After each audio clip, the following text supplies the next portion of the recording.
Hi friends, ಇದು ಮಸ್ತ್ ಮಗ ಚಾನಲ್ನ ಇಂಟರ್ನ್ಯಾಷನಲ್ ಬುಲೆಟಿನ್ ಸುತ್ತು ಜಗತ್ತು. ನಾನು ಅಮರ್ ಪ್ರಸಾದ್. T20 ವರ್ಲ್ಡ್ ಕಪ್ನಲ್ಲಿ ಭಾರತ ಗೆದ್ದಿದ್ದ ತಡ ಪಾಕಿಸ್ತಾನದ ಒಳಗಡೆ ಕೋಲಾಹಲ ಸೃಷ್ಟಿಯಾಗಿದೆ. ಪಾಕ್ ಕ್ರಿಕೆಟ್ ಬೋರ್ಡ್ನ ಮುಖ್ಯಸ್ಥ ನಖ್ವಿ ಅಸಮರ್ಥ ಅಂತ ಪಾಕ್ ಕ್ರಿಕೆಟ್ ಪ್ರೇಮಿಗಳು ಸಿಡಿದು ಬಿದ್ದಿದ್ದಾರೆ. ಅಷ್ಟೇ ಅಲ್ಲ, ಟಿವಿ ಒಡೆದು ಹಾಕೋಕೆಲ್ಲ ಶುರು ಮಾಡಿದ್ದಾರೆ. ಮತ್ತೆ ಟಿವಿಗಳ ಸಾಮೂಹಿಕ ಮಾರಣ ಹೋಮ ಪಾಕಿಸ್ತಾನದಲ್ಲಿ. ಅಯ್ಯೋ, ಎಷ್ಟು ವರ್ಷಗಳಿಂದ ಎಷ್ಟು ಟಿವಿಗಳು ಸತ್ತೋಗಿದಾವೆ ಏನು, ಮತ್ತೆ ಹಂಗೆ ಮಾಡಿದ್ದಾರೆ. ಮತ್ತೊಂದ್ ಕಡೆ ಕಿಮ್ ಜಾಂಗ್ ಉನ್ರ ಉತ್ತರ ಕೊರಿಯಾದಲ್ಲಿ ಪವರ್ ಫೈಟ್ ನ ಸುದ್ದಿ ಬರ್ತಾ ಇದೆ. ಅಧಿಕಾರಕ್ಕಾಗಿ ಕಿಮ್ ಮಗಳು ಮತ್ತು ಕಿಮ್ನ ತಂಗಿ ನಡುವೆ ಜಗಳ ಆಗಬಹುದು ಅಂತ. ಇತ್ತ ಇಸ್ರೇಲ್ PM ನೆತನ್ಯಾಹು ಭಾರತ ಮತ್ತು ಇಸ್ರೇಲ್ ಸಂಬಂಧದ ಬಗ್ಗೆ ಬಹಳ ದೊಡ್ಡ ಸ್ಟೇಟ್ಮೆಂಟ್ಸ್ ಕೊಟ್ಟಿದ್ದಾರೆ. ಯುರೋಪ್ನಲ್ಲಿ ರಷ್ಯಾ ರಹಸ್ಯ ಕಾರ್ಯಾಚರಣೆ ಮಾಡ್ತಿದೆ ಅಂತ ಯುರೋಪ್ ರಾಷ್ಟ್ರಗಳು ಸೀರಿಯಸ್ ಆರೋಪಗಳನ್ನು ಮಾಡಿವೆ. ಬನ್ನಿ ಎಲ್ಲ ಪ್ರಮುಖ ಜಾಗತಿಕ ಬೆಳವಣಿಗೆಗಳನ್ನ ಇವತ್ತಿನ ಸುತ್ತು ಜಗತ್ತಲ್ಲಿ ಒನ್ ಬೈ ಒನ್ ನೋಡ್ತಾ ಹೋಗೋಣ ಕ್ವಿಕ್ ಆಗಿ. ಮೊದಲಿಗೆ ಪಾಕ್ನಲ್ಲಿ ಭುಗಿಲೆದ್ದಿರೋ ಟಿವಿಗಳ ಸಾಮೂಹಿಕ ಮಾರಣ ಹೋಮದ ವಿಚಾರದಿಂದ ಶುರು ಮಾಡೋಣ. ಸ್ನೇಹಿತರೆ, ಪಾಕಿಸ್ತಾನಿಯರು ದಂಗೆ ಎದ್ದು ಬಿಟ್ಟಿದ್ದಾರೆ. ಪಾಕ್ನ ಕ್ರಿಕೆಟ್ ಪ್ರೇಮಿಗಳು, ಮಾಜಿ ಆಟಗಾರರು, ನ್ಯೂಸ್ ಪೇಪರ್ಗಳು ಎಲ್ಲರೂ ತಾಳ್ಮೆ ಕಳ್ಕೊಂಡ್ಬಿಟ್ಟಿದ್ದಾರೆ. ಟಿವಿಗಳ ಧ್ವಂಸ ಆಗಿದೆ. ಕೆಲವರು ಪಾಕ್ ಕ್ರಿಕೆಟ್ ಮಂಡಳಿಯನ್ನ ಹಿಗ್ಗಾಮುಗ್ಗಾ ಜಾಡಿಸಿದ್ದಾರೆ. Pak cricket board chairman Naqvi ಒಬ್ಬ ಅಸಮರ್ಥ. ಆತನಿಗೆ ಪಾಕ್ ತಂಡವನ್ನ ಹೇಗೆ ಕಟ್ಟಬೇಕು ಅಂತಾನೆ ಗೊತ್ತಿಲ್ಲ ಅಂತ ಮಾಜಿ ಕ್ರಿಕೆಟಿಗ ಶೋಯಿಬ್ ಅಖ್ತರ್ ಕಿಡಿಕಾರಿದ್ದಾರೆ. ಒಬ್ಬ ಜ್ಞಾನ ಇಲ್ಲದ ಅಸಮರ್ಥ ವ್ಯಕ್ತಿಗೆ ದೊಡ್ಡ ಜವಾಬ್ದಾರಿ ಕೊಟ್ರೆ ಆತ ಹೇಗೆ ನಿಭಾಯಿಸೋಕೆ ಸಾಧ್ಯ? ಆತ ಇಡೀ ಸಂಘಟನೆಯನ್ನ ನಾಶ ಮಾಡ್ತಾ ಇದ್ದಾನೆ. ಈ ನೈಜ ಉದಾಹರಣೆ ನಮ್ಮ ಮುಂದಿದೆ. ಇದೇ ಪಾಕ್ ಮಾಡಿರೋ ದೊಡ್ಡ ತಪ್ಪು. ನೀವು ಅದನ್ನ ಅರ್ಥ ಮಾಡಿಕೊಳ್ಳುವಷ್ಟು ಬುದ್ಧಿವಂತರು ಅಂತ ಅನ್ಕೊಳ್ತೀನಿ ಅಂತ ಪಾಕ್ ಮಾಧ್ಯಮಗಳ ಮುಂದೆ ಹೇಳಿಕೆ ಕೊಟ್ಟಿದ್ದಾರೆ. ಅಲ್ಲದೆ ನಖ್ವಿಗೆ ತಾನು ಪಾಕ್ ಕ್ರಿಕೆಟ್ ಬೋರ್ಡ್ ಅಧ್ಯಕ್ಷ ಅನ್ನೋದೇ ಗೊತ್ತಾಗ್ತಿಲ್ಲ. ಅವರ ಕೈಯಲ್ಲಿ ನೆಟ್ಟಗೊಂದು ಪಂದ್ಯ ಗೆಲ್ಲಿಸೋಕ್ಕಾಗ್ತಾ ಇಲ್ಲ. ಸುಮ್ಮನೆ ಆತನನ್ನ ನಮ್ಮ ಪಾಕಿಸ್ತಾನಿಯರು ಸೂಪರ್ ಸ್ಟಾರ್ ಮಾಡಿದ್ದಾರೆ. ಆದರೆ ನಖ್ವಿ ಒಬ್ಬ ಅಸಮರ್ಥ ಅಂತ ಶೋಯಿಬ್ ಅಖ್ತರ್ ಹೇಳಿದ್ದಾರೆ. ಇನ್ನು ಬಾಬರ್ ಅಜಂ, ಶಾಹಿನ್ ಅಫ್ರಿದಿಯಂತಹ ಆಟಗಾರರ ವಿರುದ್ಧವೂ ಕಿಡಿಕಾರಿದ್ದಾರೆ. ಹಿರಿಯ ಆಟಗಾರರು ದೇಶಕ್ಕಲ್ಲ, ಕೇವಲ ವೈಯಕ್ತಿಕ ರೆಕಾರ್ಡ್ಗಾಗಿ ಆಡ್ತಾ ಇದ್ದಾರೆ. ಟೀಮ್ ಇಂಡಿಯಾ ನೋಡಿ ಕಲಿಬೇಕು. ಅಲ್ಲಿ ರೋಹಿತ್, ಕೊಹ್ಲಿ ಹೋದ್ರೂ ಕೂಡ ಹೊಸಬ್ರು ಬಂದು ಮ್ಯಾಚ್ ಗೆಲ್ಲಿಸ್ತಾ ಇದ್ದಾರೆ. ಆದ್ರೆ ಇಲ್ಲಿರೋರು ನೋಡಿ, ಈ ಹಳಬರು ಜಾಗನೇ ಬಿಡ್ತಾ ಇಲ್ಲ, ಹೊಸಬರಿಗೆ ಅವಕಾಶನೂ ಸಿಗ್ತಾ ಇಲ್ಲ ಅಂತ ಹೇಳಿದ್ದಾರೆ. ಅತ್ತ ಅಖ್ತರ್ ಬಳಿಕ ಪಾಕ್ ಮಾಜಿ ನಾಯಕ ಶಾಹಿದ್ ಅಫ್ರಿದಿ ಇದ್ರಲ್ಲ, ಸಿಕ್ಸರ್ ಕಿಂಗ್, ಶಾಹಿನ್ ಶಾ ಅಫ್ರಿದಿ ಅಲ್ಲ, ಹಳೆ ಅಫ್ರಿದಿ, ಶಾಹಿದ್ ಅಫ್ರಿದಿ, ಅವರು ಕೂಡ ರೊಚ್ಚಿಗೆದ್ದಿದ್ದಾರೆ. ನಾನೇನಾದ್ರೂ ಟೀಮ್ ಮ್ಯಾನೇಜ್ಮೆಂಟ್ ನಲ್ಲಿದ್ದರೆ ಬಾಬರ್ ಅಜಂ, ಶಾದಾಬ್ ಖಾನ್ ಮತ್ತು ಸ್ವತಃ ನನ್ನ ಅಳಿಯ ಶಾಹಿನ್ ಶಾ ಅಫ್ರಿದಿಯನ್ನ, ಅಂದ್ರೆ ಅಫ್ರಿದಿ ಅವರ ಎರಡನೇ ಮಗಳು ಅನ್ಶಾ ಅಫ್ರಿದಿಯನ್ನ ಈ ಶಾಹಿನ್ ಶಾ ಅಫ್ರಿದಿ ಮದುವೆ ಮಾಡ್ಕೊಂಡಿದ್ದಾರೆ. ಅವನೂ ಕೂಡ ನನ್ನ ಅಳಿಯನ್ನ ಕೂಡ ಬೆಂಚ್ ಕಾಯಿಸ್ತಾ ಇದೆ ಅಂತ ಹೇಳಿ ರೊಚ್ಚಿಗೆದ್ದಿದ್ದಾರೆ. ಈಗ ಮುಂಚೆನೆ ಭಾರತ ಕಂಡ್ರೆ ಆಗಲ್ಲ ಈ ಶಾಹಿದ್ ಅಫ್ರಿದಿಗೆ, ಹಳೆ ಅಫ್ರಿದಿಗೆ ಭಾರತದ ಬಗ್ಗೆ ಪೊಲಿಟಿಕಲ್ ಸ್ಟೇಟ್ಮೆಂಟ್ ಎಲ್ಲ ಕೊಡ್ತಾ ಇರ್ತಾರೆ ಯಾವಾಗ್ಲೂ ಕೂಡ. ಆಯ್ತಾ, ಈಗ ಯಾವ ಲೆವೆಲ್ಗೆ ತ್ಯಾಗ ಅಂದ್ರೆ ಪಾಕಿಸ್ತಾನಕ್ಕೋಸ್ಕರ ಈತನಿಗೆ ಜವಾಬ್ದಾರಿ ಕೊಟ್ಟಿದ್ದಿದ್ರೆ ಅಳಿಯನನ್ನ ಕೂಡ ಬೆಂಚ್ ಕಾಯಿಸ್ತಾ ಇದ್ರಂತೆ. ಈ ಮೂವರು ಸೀನಿಯರ್ ಆಟಗಾರರಿಗೆ ಬೇಕಾದಷ್ಟು ಅವಕಾಶ ಕೊಟ್ಟಿದ್ದೀವಿ. ಇದರಿಂದ ಟೀಮ್ಗೆ ರಿಸಲ್ಟ್ ಬರ್ತಿಲ್ಲ ಅಂದ್ಮೇಲೆ ಇವ್ರನ್ನ ಇಟ್ಕೊಂಡು ಏನ್ ಪ್ರಯೋಜನ? ಇವ್ರನ್ನ ಡ್ರಾಪ್ ಮಾಡಿ ಯಂಗ್ಸ್ಟರ್ಸ್ಗೆ ಚಾನ್ಸ್ ಕೊಡಿ. ಮುಂದಿನ ನಮೀಬಿಯಾ ವಿರುದ್ಧದ ಮ್ಯಾಚ್ ನಲ್ಲಾದ್ರೂ ಈ ಹಳಬರನ್ನ ಕೈಬಿಟ್ಟು ಹೊಸಬರನ್ನ ಆಡಿಸಿ ಅಂತ ಸೀನಿಯರ್ ಅಫ್ರಿದಿ ಪಾಕ್ ಟೀಮ್ ಮ್ಯಾನೇಜ್ಮೆಂಟ್ಗೆ ಸಲಹೆ ಕೊಟ್ಟಿದ್ದಾರೆ. ಮತ್ತೊಂದು ಕಡೆ ಭಾರತದ ವಿರುದ್ಧ ಸೋತಿದ್ದಕ್ಕೆ ಅನೇಕ ಪಾಕ್ ಅಭಿಮಾನಿಗಳು ತಮ್ಮ ಟಿವಿಯನ್ನ ಒಡೆದು ಹಾಕಿ ಅಸಮಾಧಾನ ಹೊರಹಾಕಿದ್ದಾರೆ. ಪಾಕ್ ಪತ್ರಕರ್ತರು ಕೂಡ ಸೋಷಿಯಲ್ ಮೀಡಿಯಾದಲ್ಲಿ ವಾಗ್ದಾಳಿ ಮಾಡಿದ್ದಾರೆ. ಭಾರತದ ವಿರುದ್ಧ ಈ ತರ ಸೋತಿರೋದು ನಾಚಿಕೆಗೇಡಿನ ಪರಮಾವಧಿ, ಹೈಟ್ ಆಫ್ ಶೇಮ್ಲೆಸ್ನೆಸ್. ನೀವು ಸೋಲ್ತೀರಾ ಅಂತ ನಮಗೂ ಗೊತ್ತಿತ್ತು, ಆದ್ರೆ ಕನಿಷ್ಠ ಫೈಟು ಮಾಡ್ಲಿಲ್ವಲ್ಲ. ಬ್ಯಾಟಿಂಗ್ ಬಾಲಿಂಗ್ ಪ್ರಾಕ್ಟೀಸ್ ಮಾಡ್ತಿದ್ದೀವಿ ಅಂತ ದೊಡ್ಡ ಬಿಲ್ಡಪ್ ಕೊಟ್ರಿ, ಏನ್ ಮಣ್ಣು ಪ್ರಾಕ್ಟೀಸ್ ಮಾಡಿದ್ರಿ? ಕನಿಷ್ಠ 100 ರನ್ ದಾಟಕ್ಕೆ ಒದ್ದಾಡಿದ್ರಲ್ಲ ನೀವು, ಲಾಯಕ್ಕಿಲ್ಲ ನೀವು. ನಾವು ಭಾರತ ವಿರುದ್ಧ ಆಡದೇ ಇರೋ ನಿರ್ಧಾರವನ್ನ ಹಿಂತೆಗೆದುಕೊಳ್ಳದೆ ಹೋಗಿದ್ದಿದ್ರೆ ಮರ್ಯಾದೆನಾದ್ರೂ ಉಳಿತಾ ಇತ್ತು ಅಂತ ಪಾಕ್ ತಂಡದ ಮರ್ಯಾದೆಯನ್ನ ಹರಾಜ್ ಹಾಕ್ತಿದ್ದಾರೆ ಪತ್ರಕರ್ತರು. ಪಾಕಿಸ್ತಾನದ ಪ್ರಮುಖ ಸುದ್ದಿ ಪತ್ರಿಕೆ ಡಾನ್ DAWN ಅವರು ಕೂಡ ಡಾಮಿನೇಟಿಂಗ್ ಇಂಡಿಯಾ ಮುಂದೆ ಪಾಕಿಸ್ತಾನ ಟೀಮ್ ಮ್ಯಾಚೇ ಆಗಿರಲಿಲ್ಲ, ಒಂದು ಹೋಲಿಕೆನೇ ಇರಲಿಲ್ಲ ಅವ್ರ ನಡುವೆ ಅಂತ ಬರೆದಿದ್ದಾರೆ. ಇನ್ನು ಈ ಮ್ಯಾಚ್ ಮುಗಿದ ಮೇಲೆ ಪಾಕ್ನ ಸ್ಪಿನ್ನರ್ ಉಸ್ಮಾನ್ ತಾರಿಕ್ ಯಾಕೆ ಭಾರತದ ವಿರುದ್ಧ ಮೋಡಿ ಮಾಡಿಲ್ಲ ಅಂತ ಕೇಳಲಾಯಿತು. ಅದಕ್ಕೆ ಪಾಕ್ ಟೀಮ್ನ ಹೆಡ್ ಕೋಚ್ ಮೈಕ್ ಹೆಸನ್ ಉತ್ತರಿಸಿದ್ದಾರೆ. ನಮ್ಮ ಮಿಸ್ಟರ್ ಸ್ಪಿನ್ನರ್ ಉಸ್ಮಾನ್ ಮೇಲೆ ನಾವು ಸಾಕಷ್ಟು ನಿರೀಕ್ಷೆ ಇಟ್ಕೊಂಡಿದ್ವಿ. ಅವರ ಡಿಫರೆಂಟ್ ಬೌಲಿಂಗ್ ಆಕ್ಷನ್ ಟೀಮ್ ಇಂಡಿಯಾಗೆ ಕನ್ಫ್ಯೂಸ್ ಮಾಡುತ್ತೆ ಅಂತ ಅನ್ಕೊಂಡಿದ್ವಿ. ಆದ್ರೆ ಭಾರತದ ಬ್ಯಾಟ್ಸ್ಮನ್ಗಳು ಅದಕ್ಕೂ ರೆಡಿಯಾಗಿ ಬಂದಿದ್ರು. ನಮ್ಮ ಪ್ಲಾನ್ ವರ್ಕ್ ಆಗಲಿಲ್ಲ. ಆದ್ರೂ ಈ ತಾರಿಕ್ ಒಬ್ಬ ಅಸಾಧಾರಣ ಸ್ಪಿನ್ನರ್ ಅಂತ ಹೇಳಿದ್ದಾರೆ. ಏನು ಭಾರತ ಪಾಕ್ ನಡುವಿನ ಹೈ ವೋಲ್ಟೇಜ್ ಮ್ಯಾಚ್ ನೋಡೋಕೆ ನಖ್ವಿ ಕೂಡ ಕೊಲಂಬೋದ ಪ್ರೇಮದಾಸ ಸ್ಟೇಡಿಯಂಗೆ ಬಂದಿದ್ರು. VIP ಸೀಟ್ ನಲ್ಲಿ ಕುಳಿತು ಪಾಕ್ ಗೆಲ್ಲಬೇಕು ಅಂತ ಕಾಯ್ತಾ ಇದ್ರು. ಆದ್ರೆ ಪಾಕ್ ಬ್ಯಾಟ್ಸ್ಮನ್ಗಳು ಪವೆಲಿಯನ್ ಪೆರೇಡ್ ನಡೆಸಿದ ಮೇಲೆ ವಿಕೆಟ್ ಎಲ್ಲ ಹೋಯ್ತು, ಇನ್ನು ಆಗಲ್ಲ ಅಂತ ಹೇಳಿ ನಖ್ವಿ ಸ್ಟೇಡಿಯಂನಿಂದ ಕಣ್ಮರೆಯಾಗಿ ಓಡೋಗಿದ್ದಾರೆ. ಪರಾರಿ ಅನ್ನೋ ಪದವನ್ನ ಯಾಕೆ ಬಳಸ್ತಾ ಇದೀವಿ ಅಂದ್ರೆ, ಸಾಮಾನ್ಯವಾಗಿ ತಂಡ ಸೋಲಿ ಅಥವಾ ಗೆಲ್ಲಿ ಮಂಡಳಿ ಅಧ್ಯಕ್ಷರು ಜೊತೆಗಿದ್ದು ಅಲ್ಲಿ ನಾನು ನಿಮ್ಮ ಮುಂದೆ ಇದೀವಿ, ಚೆನ್ನಾಗಿ ಆಡಿ ಅಂತ ಬೆಂಬಲ ಕೊಡಬೇಕು. ಪರವಾಗಿಲ್ಲ, ನೆಕ್ಸ್ಟ್ ಟೈಮ್ ಚೆನ್ನಾಗಿ ಆಡಿ ಅಂತ ಹೇಳಬೇಕು. ಆದ್ರೆ ಸೋತವ್ರ ಜೊತೆಗೆ ನಾನೇನು ಅವ್ರ ಜೊತೆ ಮುಂಚೆನೆ ಜನ ಬೈತಿದ್ದಾರೆ, ಇನ್ನೂ ಮರ್ಯಾದೆ ಹೋಗುತ್ತೆ ಅಂತ ಹೇಳಿ ನಖ್ವಿ ಅಲ್ಲಿಂದ ಮುಖ ಉಡಿಸ್ಕೊಂಡು ಓಡೋಗಿದ್ದಾರೆ. ಈ ವಿಡಿಯೋ ಸೋಷಿಯಲ್ ಮೀಡಿಯಾದಲ್ಲಿ ವೈರಲ್ ಆಗ್ತಿದೆ. ಅದು ಹಾಗೆ ಭಾರತ ಪಾಕ್ ಮ್ಯಾಚ್ನಲ್ಲಿ ಏನೇನಾಯಿತು, ಭಾರತ ವಿರುದ್ಧ ಪಾಕ್ 61 ರನ್ಗಳ ಅಂತರದಲ್ಲಿ ಸೋಲೋಕೆ ಏನು ಕಾರಣ, ಇದನ್ನ ಪ್ರತ್ಯೇಕ ಪೋಸ್ಟ್ ಮ್ಯಾಚ್ ರಿಪೋರ್ಟ್ನಲ್ಲಿ ನಾವು ಅರ್ಲಿ ಮಾರ್ನಿಂಗ್ಗೆ ಮಾಹಿತಿಯನ್ನ ಕೊಟ್ಟಿದ್ವಿ ಸ್ನೇಹಿತರೆ. ನೀವು ಆ ವಿಡಿಯೋ ನೋಡಿಲ್ಲ ಅಂದ್ರೆ ಚೆಕ್ ಮಾಡಬಹುದು.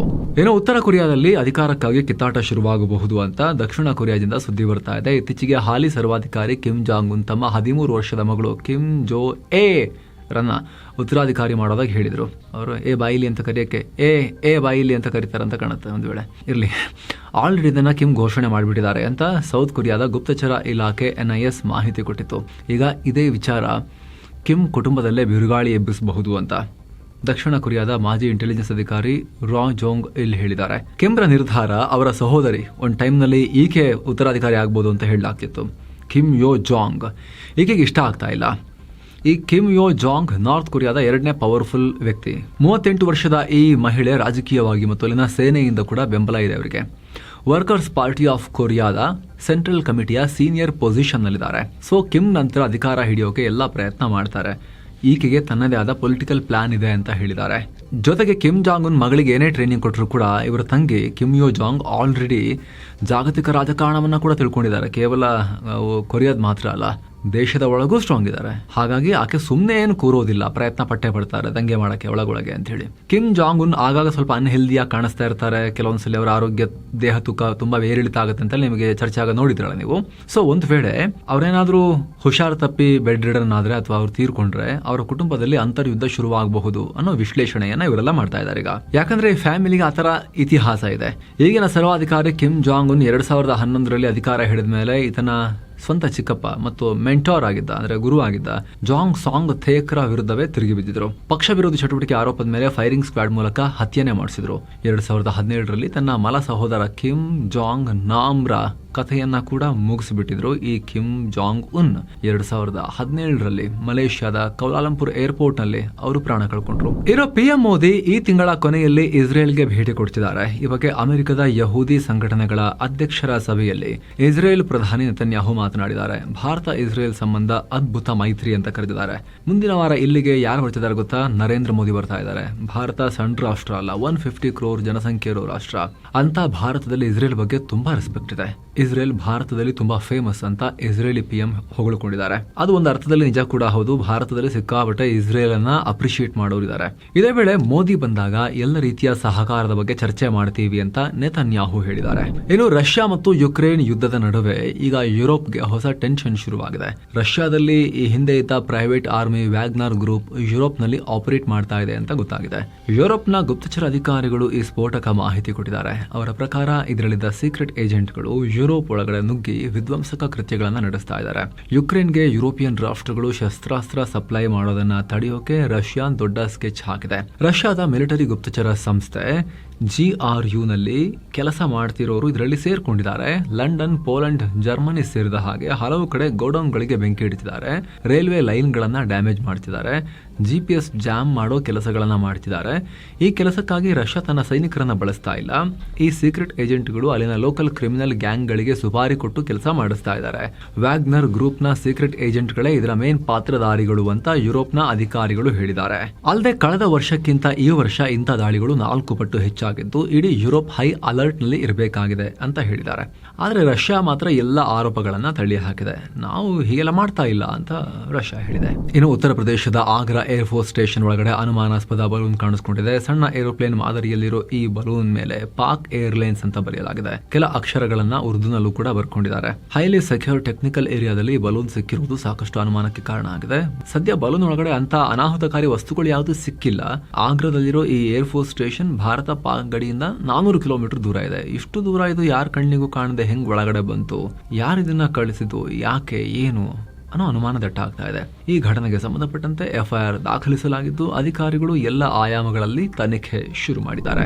ಏನೋ ಬಲೂಚಿಸ್ತಾನದಲ್ಲಿ ಪಾಕ್ ಭದ್ರತಾ ಪಡೆಗಳ ವಿರುದ್ಧ ಬಲೂಚ್ ಹೋರಾಟಗಾರರು ದಾಳಿ ಮಾಡ್ತಿರೋದಕ್ಕೆ ಪಾಕ್ ಒಳಗಡೆ ಆಕ್ರೋಶ ವ್ಯಕ್ತವಾಗಿದೆ. ಸಾವಿರಾರು ಪಾಕ್ ಸೈನಿಕರನ್ನ ಬಲೂಚಿಗಳು ಹತ್ಯೆ ಮಾಡಿದ್ದಾರೆ. ಅಲ್ಲಿ ನಮ್ಮ ಸೈನಿಕರು ಪ್ರಾಣ ತ್ಯಾಗ ಮಾಡೋ ಕೆಲಸ ನಡೀತಾನೆ ಇದೆ. ಅವರ ಲಿಸ್ಟ್ ತುಂಬಾ ದೊಡ್ಡದೇ ಇದೆ ಅಂತ ಪಾಕ್ ಪಂಜಾಬ್ CM ನವಾಜ್ ಶರೀಫ್ ಮಗಳು ಮರಿಯಂ ನವಾಜ್ ಶರೀಫ್ ಹೇಳಿಕೆ ಕೊಟ್ಟಿದ್ದಾರೆ. ನಾವು ನಮ್ಮ ಸೈನಿಕರ ಸಾವನ್ನ ವ್ಯರ್ಥ ಆಗಕ್ಕೆ ಬಿಡಲ್ಲ ಅನ್ನೋ ಹೇಳಿಕೆ ಕೊಟ್ಟಿದ್ದಾರೆ. ಈ ಮೂಲಕ ಬಲೂಚಿಸ್ತಾನದಲ್ಲಿ ಪಾಕ್ ಭದ್ರತಾ ಪಡೆಗಳ ಸಾವಿರಾರು ಸಿಬ್ಬಂದಿ ಪ್ರಾಣ ಕಳ್ಕೊಂಡಿರೋದು ನಿಜ ಅಂತ ಖುದ್ದು ಪಾಕಿಸ್ತಾನ ಒಪ್ಕೊಂಡಂತಾಗಿದೆ. ಈಗ ಇನ್ನು ಪಾಕಿಸ್ತಾನದ ಒಳಗಡೆ ನುಗ್ಗಿ ಭಾರತ ನಡೆಸಿದ ಆಪರೇಷನ್ ಸಿಂಧೂರ್ ಕಾರ್ಯಾಚರಣೆಯನ್ನ ಅಮೆರಿಕದವರು ಹೊಗಳೋಕ್ ಶುರು ಮಾಡಿದ್ದಾರೆ. ಅಮೆರಿಕದ Indo Pacific commander admiral Samuel Paparo Bharat operation Sindhu ಟೈಮ್ನಲ್ಲಿ ಟ್ಯಾಕ್ಟಿಕಲ್ ಎಕ್ಸಿಕ್ಯೂಷನ್ ಮಾಡ್ತು, ಸಂಯಮ ತೋರಿಸ್ತು ಅಂತ ಹೇಳಿದ್ದಾರೆ. ಜಗತ್ತಿನ ಪ್ರತಿಯೊಂದು ಸಂಘರ್ಷದಲ್ಲೂ ಕಲಿಯೋಕೆ ಪಾಠ ಇದೆ, ಭಾರತ ತೋರಿಸಿದ ಸಂಯಮವನ್ನು ನಾವು ಅಪ್ರಿಷಿಯೇಟ್ ಮಾಡಬೇಕು ಅಂತ ಹೇಳಿದ್ದಾರೆ. ಈ ಮೂಲಕ ಭಾರತದ ಹತ್ರ ಇನ್ನೂ ಹೊಡೆಯೋ ಸಾಮರ್ಥ್ಯ ಇತ್ತು, ಆದರೆ ಎಷ್ಟು ಬೇಕು ಅಷ್ಟೇ ಹೊಡೆದು ಪಾಕಿಸ್ತಾನವನ್ನ ತೆಪ್ಪು ಕೂರಿಸಿ ತಾನು ಕೂಡ ಸಂಯಮ ತೋರಿಸ್ತು ಅನ್ನೋ ರೀತಿಯಲ್ಲಿ ಇವರು ಹೇಳಿಕೆ ಕೊಟ್ಟಿದ್ದಾರೆ. ಹಾಗೆ ಪಹಲ್ಗಾಮ್ನಂತ ಉಗ್ರ ದಾಳಿ ಮತ್ತೊಮ್ಮೆ ನಡೆಯದಂತೆ ನೋಡ್ಕೊಳ್ಳೋಕೆ ನಾವು ಒಟ್ಟಾಗಿ ಕೆಲಸ ಮಾಡೋಕೆ ಇಷ್ಟಪಡ್ತೀವಿ ಅನ್ನೋ ಹೇಳಿಕೆಯನ್ನ ಕೂಡ ಕೊಟ್ಟಿದ್ದಾರೆ. ಏನು ಭಾರತ ಮತ್ತು ಅಮೆರಿಕ ನಡುವಿನ ರಕ್ಷಣಾ ಸಂಬಂಧ ವೇಗವಾಗಿ ಬೆಳೀತಾ ಇದೆ. Apache helicopter, G414 jet engines, Romeo ಹೆಲಿಕಾಪ್ಟರ್ಗಳ ಖರೀದಿ ಒಪ್ಪಂದಗಳು ಎರಡು ರಾಷ್ಟ್ರಗಳ ಒಳ್ಳೆ ಸಂಬಂಧಕ್ಕೆ ಸಾಕ್ಷಿ ಅಂತ ಹೇಳಿಕೆ ಕೊಟ್ಟಿದ್ದಾರೆ ಇವರು. ಇನ್ನು ಬಾಂಗ್ಲಾದಲ್ಲಿ ಚುನಾವಣೆಯಾಗಿ BNP ಪಾರ್ಟಿ ಆರಿಸಿ ಬಂದಿದೆ, ಆದ್ರೆ ಸೋತಿರೋ ಜಮಾತ್ ಕೂಟಕ್ಕೆ ಸಮಾಧಾನ ಇಲ್ಲ. ಈ ದುಷ್ಟರು ಈಗ ಏನ್ ಹೇಳ್ತಿದ್ದಾರೆ ಗೊತ್ತಾ, ಅಕ್ರಮ ಆಗಿದೆ ಅಂತ ದೂರು ಕೊಟ್ಟಿದ್ದಾರೆ. 32 ಕ್ಷೇತ್ರಗಳ ಚುನಾವಣಾ ರಿಸಲ್ಟ್ ಸರಿ ಇಲ್ಲ, ವೋಟ್ ರಿಗ್ಗಿಂಗ್ ಆಗಿದೆ, ಫೈನಲ್ ಟ್ಯಾಲಿ ಶೀಟ್ಗಳನ್ನು ತಿದ್ದಲಾಗಿದೆ ಅಂತ ಈ ಮೂಲಭೂತವಾದಿಗಳು ಚುನಾವಣಾ ಆಯೋಗಕ್ಕೆ ದೂರು ಕೊಟ್ಟಿದ್ದಾರೆ. ಜೊತೆಗೆ ರಾಜಧಾನಿ ಢಾಕಾದಲ್ಲಿ ಪ್ರತಿಭಟನೆ ಮಾಡೋದಾಗಿ ಅನೌನ್ಸ್ ಮಾಡಿದ್ದಾರೆ. ಹಸೀನಾ ಇದ್ದಾಗ ಇವ್ರನ್ನೆಲ್ಲ ಜೈಲಿಗೆ ಹಾಕಿದ್ರು, ಉಗ್ರವಾದ ಮಾಡ್ತಿದ್ದಾರೆ ಇವರು ಅಂತ ಹೇಳಿ ಟಾಪ್ ಲೀಡರ್ಗಳನ್ನ ಇವ್ರದೆಲ್ಲ. ಈಗ ಯೂನಸ್ ಬಂದಾಗೆಲ್ಲ ಬಿಟ್ಟು ಆಚೆ ಕಳಿಸಿದ್ರು, ಎಲೆಕ್ಷನ್ ಸ್ಪರ್ಧೆ ಮಾಡ್ಕೊಂಡು ಈಗ ಗಲಾಟೆ ಶುರು ಮಾಡಕ್ಕೆ ಪ್ಲಾನ್ ಮಾಡ್ತಾ ಇದ್ದಾರೆ ಇವರು. ಆಂಟಿ ಇಂಡಿಯಾ ಇವರು, ಪ್ರೋ ಪಾಕಿಸ್ತಾನ ಇವರು, ದುಷ್ಟರು. ಇನ್ನೊಂದ್ ಕಡೆ BNP ಚೇರ್ಮನ್, ಬಾಂಗ್ಲಾದ ಭಾವಿ ಪ್ರಧಾನಿ ತಾರಿಕ್ ರೆಹಮಾನ್, ಜಮಾತ್ ಪಾರ್ಟಿ ಮುಖ್ಯಸ್ಥ ಶಫೀಕುರ್ ರೆಹಮಾನ್ ಹಾಗೆ national citizen party leader Nahid ಇಸ್ಲಾಂರನ್ನ ಮೀಟ್ ಆಗಿ ಮಾತುಕತೆ ಮಾಡಿದ್ದಾರೆ. ನೋಡ್ರಿ, ಗೆದ್ದು ಬಂದಿದ್ದೀನಿ, ನನಗೆ ಸರ್ಕಾರ ಮಾಡಕ್ಕೆ ಬಿಡ್ರಿ, ಅಧಿಕಾರ ಕರೆಕ್ಟಾಗಿ ನಡ್ಸಕ್ಕೆ ಬಿಡ್ರಿ, ಗಲಾಟೆ ಬ್ಯಾಡ್ರಿ, ಎಲ್ಲ ಆರಾಮಾಗಿರೋಣ, ನಂಗೆ ನೀಟಾಗಿ ಸರ್ಕಾರ ನಡೆಸಕ್ಕೆ ಬಿಡಿ, ಕಿರಿಕಿರಿ ಮಾಡಬೇಡಿ ಅಂತ ಕೇಳ್ಕೊಂಡಿರ್ಬೋದು ಇವರು. ಏನೋ ಗಾಜಾದಲ್ಲಿ ಬೋರ್ಡ್ ಆಫ್ ಪೀಸ್ ಒಕ್ಕೂಟ ರಚನೆಯಾಗಿದೆ. ಇದಕ್ಕೀಗ ಈ ಒಕ್ಕೂಟದಲ್ಲಿರೋ ಸದಸ್ಯ ರಾಷ್ಟ್ರಗಳೆಲ್ಲ $5 ಬಿಲಿಯನ್ ನೆರವು ಕೊಡೋಕೆ ಒಪ್ಕೊಂಡಿದ್ದಾರೆ. ಭದ್ರತೆಗಾಗಿ ಸಾವಿರಾರು ಸಿಬ್ಬಂದಿಯನ್ನ ಕಳಿಸ್ತೀವಿ ಅಂತ ಹೇಳಿದ್ದಾರೆ. ಅದರಲ್ಲೂ ಇಂಡೋನೇಷಿಯಾ ಜೂನ್ ಅಂತ್ಯದ ಒಳಗಡೆ ಸುಮಾರು 8,000 ಸೈನಿಕರನ್ನ ಕಳಿಸ್ಕೊಡುತ್ತೆ ಅಂತ ಟ್ರಂಪ್ ಹೇಳಿದ್ದಾರೆ. ವಿಶ್ವಸಂಸ್ಥೆ ಅಂದಾಜಿಸಿರೋ ಪ್ರಕಾರ ಗಾಜಾ ರೆಡಿ ಮಾಡೋಕೆ ಏನಿಲ್ಲ ಅಂದ್ರೂ $70 ಬಿಲಿಯನ್ ಬೇಕು. ಆದ್ರೆ ಈಗ ಸಿಕ್ಕಿರೋದು ಬರೀ $5 ಬಿಲಿಯನ್. ಸೊ ಇನ್ಯಾರು ಕೊಡ್ತಾರೆ ನೋಡ್ಬೇಕು. ಇದೇ ಗುರುವಾರ ಗಾಜಾ ಪೀಸ್ ಬೋರ್ಡ್ ನ ಮೀಟಿಂಗ್ ಕೂಡ ಇದೆ. ಅಲ್ಲಿ ಏನಾಗುತ್ತೆ ಅನ್ನೋ ಕುತೂಹಲ ಕೂಡ ಇದೆ. ಏನೋ ಸ್ನೇಹಿತರೆ, ಚಾರ್ ಧಾಮ್ ಯಾತ್ರೆ all inclusive price $68,500. Kedarnath, Badrinath, Gangotri, Yamunotri 12 night 13 days. Details ಇಲ್ಲಿದೆ, ಕಾಲ್ ಮಾಡಿ. ಹಿರಿಯ ನಾಗರಿಕರಿಗೆ ಸ್ಪೆಷಲ್ ಕೇರ್ನೊಂದಿಗೆ ಹೋಗಿ ಬರ್ಬೋದು. ಏನು, ಇಸ್ರೇಲ್ ಸೇನೆ ಮತ್ತೆ ಲೆಬನಾನ್ ಮತ್ತು ಸಿರಿಯಾ ಗಡಿ ಮೇಲೆ ಮುಗಿಬಿದ್ದಿದೆ. ಬಾರ್ಡರ್ ನಲ್ಲಿರೋ ಸೇತುವೆಗಳು ಮತ್ತು ಅಕ್ರಮ ಮಾರ್ಗಗಳ ಮೇಲೆ ಇಸ್ರೇಲ್ ಏರ್ ಸ್ಟ್ರೈಕ್ ಮಾಡಿದೆ. ಪರಿಣಾಮ 4 ಪ್ರಾಣ ಹೋಗಿದೆ. ಸಿರಿಯಾದಿಂದ ಲೆಬನಾನ್ಗೆ ಅಂದ್ರೆ ಹೆಜ್ಬುಲ್ಲಾಗಳಿಗೆ ಶಸ್ತ್ರಾಸ್ತ್ರ ಸಪ್ಲೈ ಮಾಡೋಕೆ ಈ ದಾರಿಯನ್ನ ಬಳಸಲಾಗ್ತಾ ಇತ್ತು. ಇದನ್ನ ತಡೆಯೋಕೆ ನಾವು ದಾಳಿ ಮಾಡಿದ್ವಿ ಅಂತ ಇಸ್ರೇಲ್ ಹೇಳ್ಕೊಂಡಿದೆ. ಮತ್ತೊಂದು ಕಡೆ ಗಾಜಾದಲ್ಲೂ ಕೂಡ ಇಸ್ರೇಲ್ನ ದಾಳಿ ಮುಂದುವರೆದಿದೆ. ಗಾಜಾದ ಕೆಲವು ಕಡೆ ವಸತಿ ಪ್ರದೇಶಗಳನ್ನ ಟಾರ್ಗೆಟ್ ಮಾಡಿ ಇಸ್ರೇಲ್ ಏರ್ ಸ್ಟ್ರೈಕ್ ನಡೆಸಿದೆ. ಕನಿಷ್ಠ 11 ಮಂದಿ ಮೃತಪಟ್ಟಿದ್ದಾರೆ. ಇರಾನ್ ಅಮೆರಿಕ ಉದ್ವಿಗ್ನತೆ ನಡುವೆ ಇರಾನ್ ಕಡೆಯಿಂದ ಹೊಸ ಹೇಳಿಕೆ ಬಂದಿದೆ. ನಾವು ಬರೀ ಜಗಳ ಆಡೋದು ಬೇಡ, ಬಿಸ್ನೆಸ್ ಕೂಡ ಮಾಡೋಣ ಬನ್ನಿ ಅಂತ ಅಮೆರಿಕಗೆ ಆಫರ್ ಕೊಟ್ಟಿದೆ. ಇರಾನ್ನ ಹಿರಿಯ ನಾಯಕ ಹಮೀದ್ ಘನ್ಬರಿ ಈ ಹೇಳಿಕೆ ಕೊಟ್ಟಿದ್ದಾರೆ. ಎನರ್ಜಿ, ಮೈನಿಂಗ್ ಮತ್ತು ಏರ್ಕ್ರಾಫ್ಟ್ ಖರೀದಿ ಅಂತ ಕ್ಷೇತ್ರಗಳಲ್ಲಿ ಅಮೆರಿಕದೊಂದಿಗೆ ವ್ಯವಹಾರ ಮಾಡೋಕೆ ರೆಡಿ ಇದೀವಿ. ನಮಗೆ ನಿರ್ಬಂಧಗಳಿಂದ ಮುಕ್ತಿ ಬೇಕು, ಅದಕ್ಕೆ ಪ್ರತಿಯಾಗಿ ಅಮೆರಿಕಗೆ ಆರ್ಥಿಕವಾಗಿ ಲಾಭ ಆಗೋ ತರ ಡೀಲ್ ಮಾಡ್ಕೊಳ್ಳೋಕೆ ರೆಡಿ ಅಂತ ಹೇಳಿದ್ದಾರೆ. ಇನ್ನೊಂದ್ ಕಡೆ ಇಸ್ರೇಲ್ ಪ್ರಧಾನಿ ಬೆಂಜಮಿನ್ ನೆತನ್ಯಾಹು ಹೊಸ ಸ್ಟೇಟ್ಮೆಂಟ್ ಕೊಟ್ಟಿದ್ದಾರೆ. ಇರಾನ್ನೊಂದಿಗೆ ಯಾವುದೇ ಒಪ್ಪಂದ ಮಾಡ್ಕೊಳ್ಳಿ, ಆದರೆ 3 ಕಂಡೀಷನ್ ಪಕ್ಕಾ ಇರಬೇಕು ಅಂತ ಹೇಳಿದ್ದಾರೆ. ಒಂದು, ಇರಾನ್ ತನ್ನ ನ್ಯೂಕ್ಲಿಯರ್ ಮೆಟೀರಿಯಲ್ ತೆಗೆದುಹಾಕಬೇಕು. 2ನೇದು, ಯುರೇನಿಯಂ ರಿಫೈನ್ಮೆಂಟ್ ನಿಲ್ಲಿಸಬೇಕು. 3ನೇದು, ಬ್ಯಾಲಿಸ್ಟಿಕ್ ಮಿಸೈಲ್ಗಳನ್ನ ಸಂಪೂರ್ಣವಾಗಿ ಇಲ್ಲ ಮಾಡಬೇಕು. ಇಷ್ಟು ಮಾಡಿದ್ರೆ ಅಮೆರಿಕಗೆ ಮತ್ತು ನಮಗೆ ಒಳ್ಳೇದಾಗುತ್ತೆ. ಟ್ರಂಪ್ ಡೀಲ್ ಮಾಡೋಕೆ ಟ್ರೈ ಮಾಡ್ತಿದ್ದಾರೆ, ಆದ್ರೆ ನನಗೆ ಈ ಡೀಲ್ ಬಗ್ಗೆ ನಂಬಿಕೆ ಇಲ್ಲ. ಈ ಕಂಡೀಷನ್ ಅಪ್ಲೈ, ಇದಿಲ್ಲದೆ ಏನೇ ಡೀಲ್ ಮಾಡಿದ್ರು ನಾವು ಸುಮ್ಮನಿರೋದಿಲ್ಲ ಅಂತ ಹೇಳಿ ಬಿಟ್ಕೊಡ್ತೀವಿ ಅಂತ ತೋರಿಸ್ತಾ ಇದ್ದಾರೆ ನೆತನ್ಯಾಹು. ಏನು, ರಷ್ಯಾ ಅಧ್ಯಕ್ಷ ಪುಟಿನ್ ಅವರ ಪ್ರಬಲ ಎದುರಾಳಿ ಅಲೆಕ್ಸಿ ನವಾಲ್ನಿ ಅವರ ಸಾವಿನ ಬಗ್ಗೆ ಯುರೋಪಿಯನ್ ರಾಷ್ಟ್ರಗಳು ಅನುಮಾನ ವ್ಯಕ್ತಪಡಿಸಿದ್ವು. ಇದು ಸಹಜ ಸಾವಲ್ಲ ಅಂತ ಹೇಳಿ. ಇದಕ್ಕೀಗ ಅಮೆರಿಕ ರಿಯಾಕ್ಟ್ ಮಾಡಿದೆ. ಈ ಪ್ರಕರಣದ ಬಗ್ಗೆ ಗೊತ್ತು, ಆದರೆ ವರದಿ ನೋಡಿ ಶಾಕ್ ಆಗಿದೆ. ಯುರೋಪಿಯನ್ ರಾಷ್ಟ್ರಗಳು ಕೊಟ್ಟಿರೋ ವರದಿಯನ್ನ ಪ್ರಶ್ನೆ ಮಾಡೋಕೆ ನಮ್ಮ ಹತ್ರ ಯಾವುದೇ ಕಾರಣ ಇಲ್ಲ. ಇರ್ಬೋದು, ಅವ್ರು ಹೇಳಿದ ಸರಿನೇ ಇರ್ಬೋದು, ಶಾಕ್ ಆಗಿದೆ ಅಂತ ಅಮೆರಿಕದ ವಿದೇಶಾಂಗ ಕಾರ್ಯದರ್ಶಿ ಮಾರ್ಕೋ ರೂಬಿಯೋ ಹೇಳಿದ್ದಾರೆ. ಆದರೆ ರಷ್ಯಾ ಮಾತ್ರ ಆತರ ವಿಷ ಹಾಕಿಬೇಕಂತ ಕೊಂದಿರೋದಲ್ಲ, ನಾವು ಹಂಗೇನ್ ಮಾಡಿಲ್ಲ, ಈ ರಿಪೋರ್ಟ್ ಸರಿ ಇಲ್ಲ ಅಂತ ಹೇಳಿ ಪ್ರತಿಕ್ರಿಯೆ ಕೊಟ್ಟಿದೆ.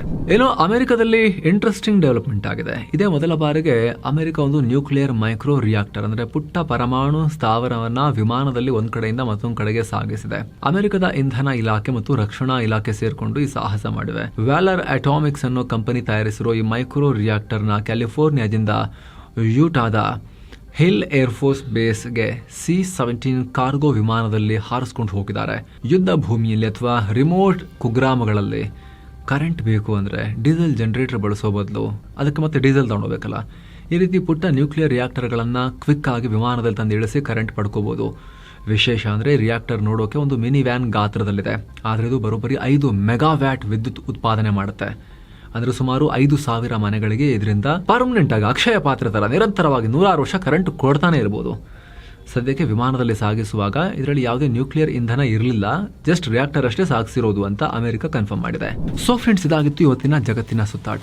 ಸ್ನೇಹಿತರೆ, ವಿಡಿಯೋ ಕೆಳಗಡೆ ಜಾಯಿನ್ ಬಟನ್ ಇದೆ, ಅದ್ರ ಮೇಲೆ ಕ್ಲಿಕ್ ಮಾಡೋ ಮೂಲಕ ನೀವು ಕೂಡ ಮಸ್ತ್ ಮಗಾದ ಪ್ರೀಮಿಯಂ ಮೆಂಬರ್ ಆಗ್ಬೋದು. ಆನಂತರ ಎಲ್ಲ ಪ್ರೀಮಿಯಂ ಕಾಂಟೆಂಟ್ ಅಂದ್ರೆ ಮೆಂಬರ್ ಓನ್ಲಿ ವಿಡಿಯೋಸ್ ಅನ್ನ ನೀವು ಕೂಡ ನೋಡೋಕೆ ಶುರು ಮಾಡ್ಬೋದು. ಅಷ್ಟು ಮಾತ್ರ ಅಲ್ಲ, ಇದರಿಂದ ನೀವು ನಮ್ಮ ತಂಡದ ನಿಷ್ಪಕ್ಷಪಾತ ಕೆಲಸಕ್ಕೆ ಬೆಂಬಲ ಕೊಟ್ಟಂತೇನೂ ಆಗುತ್ತೆ. ಆಸಕ್ತರು ವಿಡಿಯೋ ಕೆಳಗಿರೋ ಜಾಯಿನ್ ಬಟನ್ ಅನ್ನ ಚೆಕ್ ಮಾಡಿ ಮತ್ತೆ ಭೇಟಿ ಆಗ್ತಿರೋಣ ಸ್ನೇಹಿತರೆ. ಥ್ಯಾಂಕ್ ಯು, ನಮಸ್ಕಾರ.